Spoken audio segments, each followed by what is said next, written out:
Hello everyone, this is Mumbo and welcome back to another episode on the Hermitcraft server. It is episode 37 and today we are starting things off inside the Nether.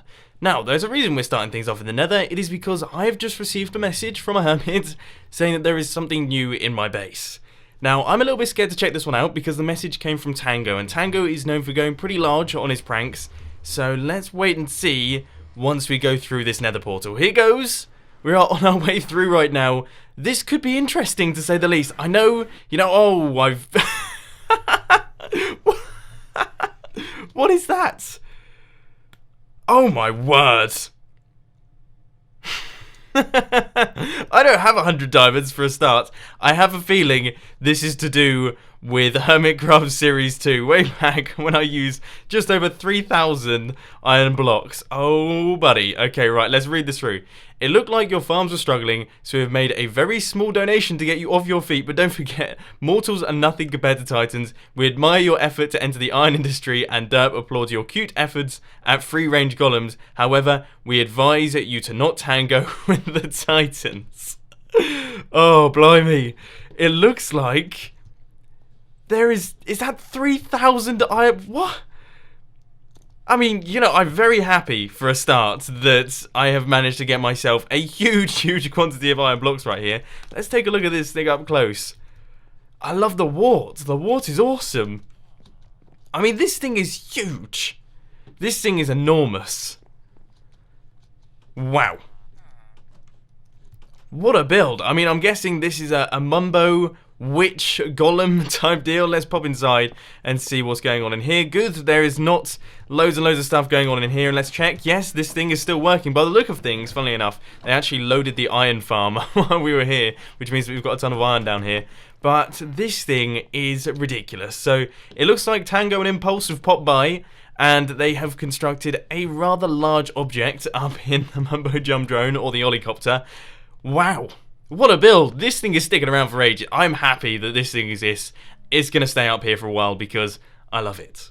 But anyway, in today's episode of Hermitcraft, we are not going to be working up in the Oli Copter, and we're definitely not going to be looking at this thing any longer. We're actually going to be jumping off the edge and then enabling our Elytra at the last minute to do like a little crazy spin down at the bottom here. We're actually going to be working down here in this place. So this is going to be the new base area of Mumbo Jumbo, which is exciting. Oh my word. Oh. I don't know how that's happened. Blimey. It looks like something strange has happened to the villager breeder. Oh wow. Oh my word.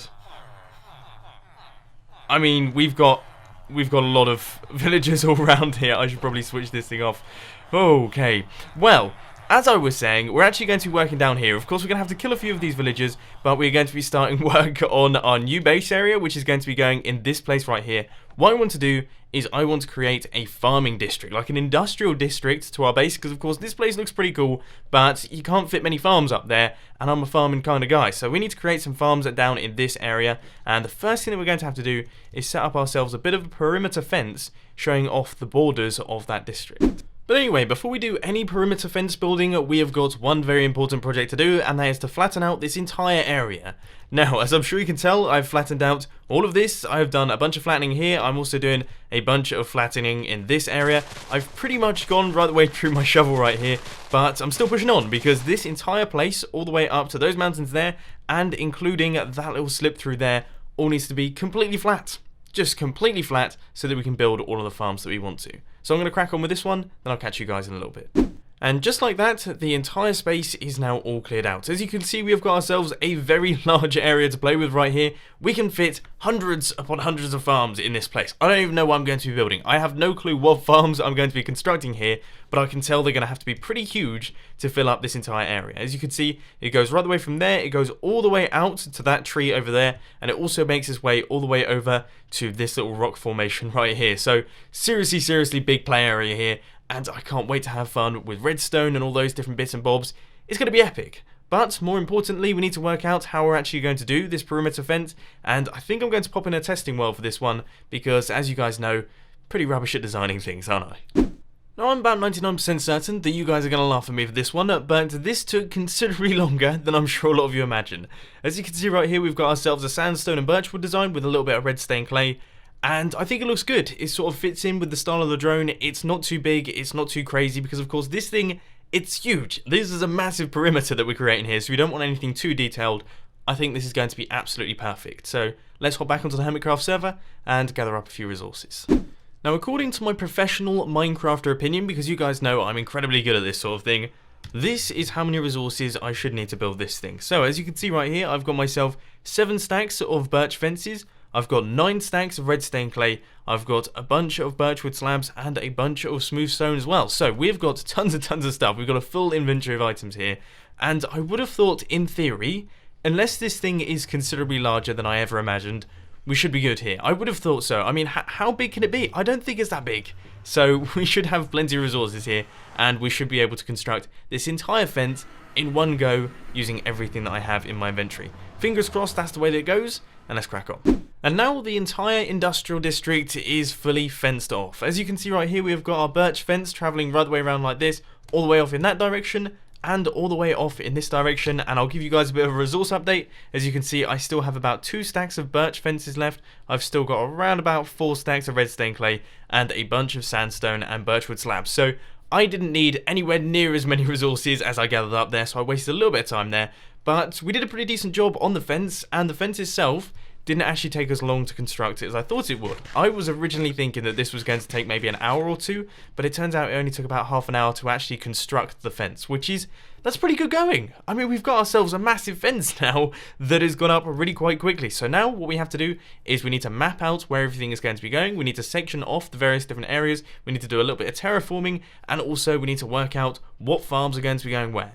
Still lots to do. So, I have been doing some looking from above, and I've decided that actually my original plan of just leaving it over here is not quite good enough. We're actually going to be extending out the industrial district into this area over here, so it sort of wraps around this landmass, which I think will look really very cool. And of course that's going to add some time to our project, but I think that will look amazing. And it will give us more space to play with, and more space to play with is always a good thing, so I'm going to have to dig underneath the villager breeder and basically continue this thing out.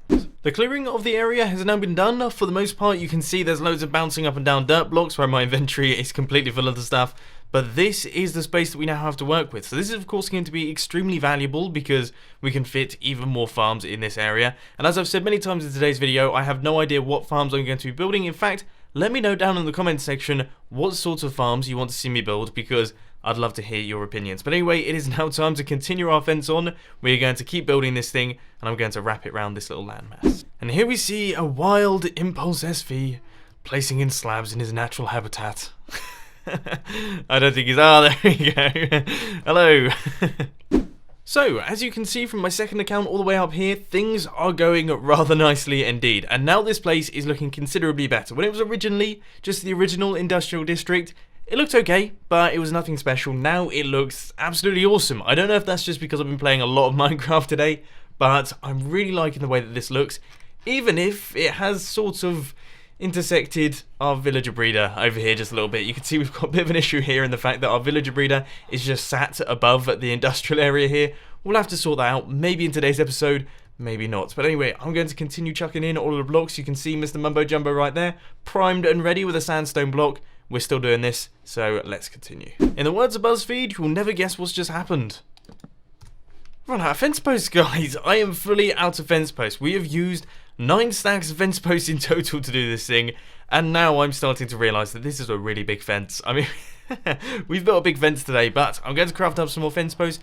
I believe I have a few more resources up in the Oli Copter up there, but not 100% certain, so we'll have to wait and see on this one. So, after some pretty serious computer problems, and I mean seriously serious computer problems, and also a handful of resource gathering, we are finally almost done with the industrial district right here. And you'll be seeing all of the computer drama in a video coming out over the next couple of days. It just happens to be a very, very happy accident that I'm recording a certain video whilst recording this video that, funnily enough, just sort of ran into it and is able to show off all of the problems that I've been having. But anyway, there we go.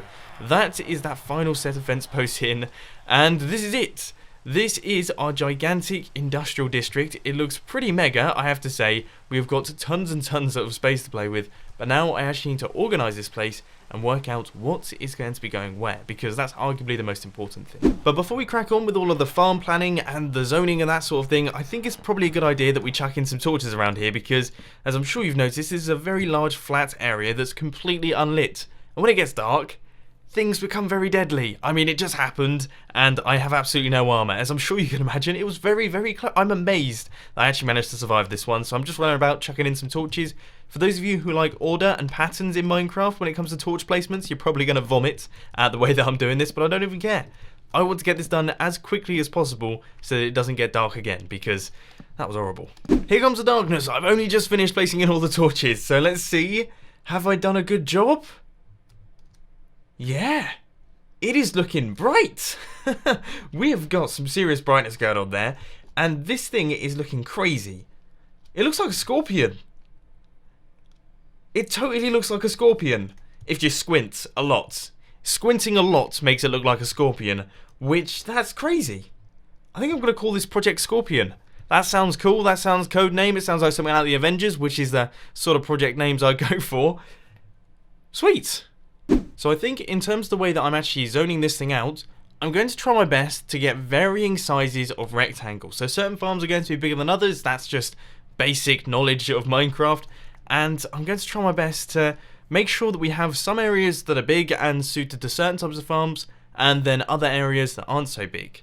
Now, the way that I'm actually going to be doing the industrial district itself is I'm going to try my best to make sure that all of the farms stay level with the floor. So that's basically how we're going to do it. We're basically going to indent them into the floor, but I want them to be visible from above, which is an interesting concept. It's something that I've never really dealt with before.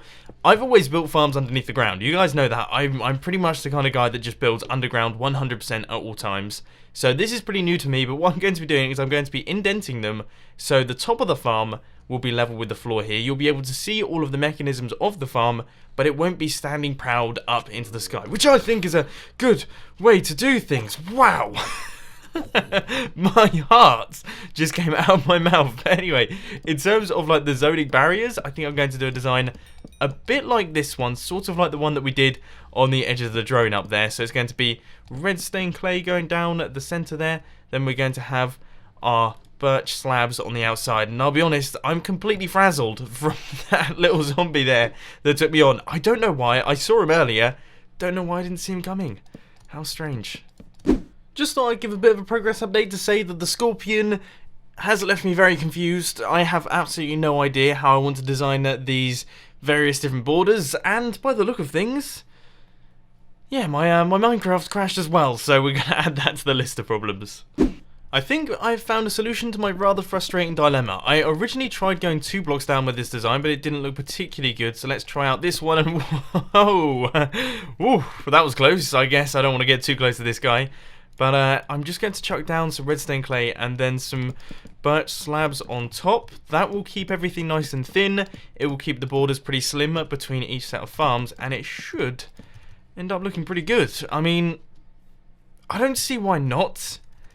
But then again, it's not exactly beautiful, is it? I mean, seriously, this is not this is not going to be an award winner. Maybe we should hop onto the second account. I am having the strangest internet problems right now, as you can see. I mean, that is the amount of server latency I currently have at the minute. I have had issues with my computer not booting past the BIOS splash screen. I'm now having internet problems. I've had just every single possible problem I've had during today's episode of Hermitcraft. Blimey. And now, despite my crazy, ridiculous internet problems that I seem to be facing, we are doing the final segment of the farm. So, as you can see right here, we have got ourselves a segment there, we've got a segment up in this area here, another segment over there, and basically a ton of different segments for all of the different farms that I want to build. Now, if I were a smart man, I would have worked out what farms I was actually going to build in this area before building the zones, so I knew how many zones to create. But because I'm not a smart man, that's not what I've done. So let's try our best to work out exactly what we're going to be doing, and that, my friends, is my other account disconnecting from the game, which I imagine means that I am going to be disconnecting from the game very quickly as well. computers. Who would have them? So I do believe I've written out every single farm that I can build and automate using redstone. So we've got flower, tree, pumpkin, melon, sugarcane, wheat, carrots, potato, netherwart, chicken, pig, cow, villager, cocoa bean, and cacti. That's everything. Now that is 15 farms in total, which is a lot more than I have zones for, to be honest with you. So we're going to have to add in a few more zones in the farming district. But I think that's everything. I mean, I don't know, okay? I don't know what it is with my brain today, but I feel like I'm definitely missing something right here. And I'm sure you guys are going to let me know endlessly down in the comment section. But this is my full selection so far. These are all of the farms that I'm going to be building, so let me know down in the comment section if I've missed anything out. So now I've done some modifying to some of the zones. We've made some of them smaller, and I've basically chopped and changed a little bit. We now have 14 zones inside our farming district. Now, if you're wondering why it's not 15, that's quite simply because flower farm is pretty much covered. As you can see over there, we've got ourselves a flower farm just on the outside of the industrial district. It would be a little bit silly of us to build a flower farm inside this area as well. So if we need flowers any time in the future, I think we're probably just better off using this one. But anyway, it is now time to go out, gather up some signs, and basically work out exactly where each one of our farms is going to be going. So, after a lot of deliberation and trying to work out what the best placement is for some of these things, I have actually placed in these signs, then removed them a ton of times. But we have got ourselves a full filled area. So first off, we've got pig farm right here. It's going to be pretty big, as you can see right here. Pretty much all of these are going to be enormous, but that's the point of the industrial farming district. All of these farms are going to be pretty huge. So you've got the pig farm right there. We've got the cow farm right here. Then this is going to be our villager breeder. That's going to be going in this section right here. Now this area here is designated for tree farms. So this is where our tree farms are going to be going. Don't know what tree farm I'm actually going to be building just yet, but it's going to be going here. So that's the plan at the minute.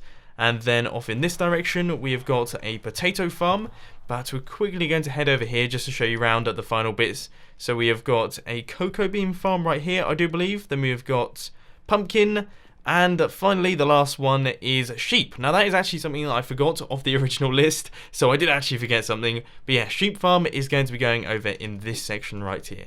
But anyway, we're going to make our way back over here. Just real quick. Now I've used up all 14 signs, so in theory I shouldn't have missed something, but then again I've added sheep farm into the mix. So have I missed one? There's a chance that I've missed one, so we'll have to wait and see on that one. We've got melon right there. We have got sugarcane right here. I think I've already had pumpkin. Pumpkin was further over there, I do believe, but we've got chicken in this little slot right here because of course chicken farms are tiny. We've got cacti. We have got wheat, and then finally we have got carrots. That's meant to say carrots, not potato, but that is the plan for all of the farms in the industrial farming district. So as you can see, this is going to be a very large area filled to the brim with automated farms. They're all going to be flowing into hopper systems and things like that, which are going to be taking all of the items in just one job lot, like one big batch, and then they're going to take them off into a storage system filled with storage silos, and is basically going to be a big automation area going right the way around at the bottom of the Mumbo Jump Drone, or also known as the Oli Copter, my new favourite name for my base. But anyway guys, before I go, I just want to mention one thing, and that is I apologise that today's episode has been a little bit all over the place. I don't really know what's happened, but everything seems to be going wrong today. Of course, I've had my computer problems, I've had my internet problems, and more importantly, whilst recording this video, I've also been recording a making of a Hermitcraft episode video as well.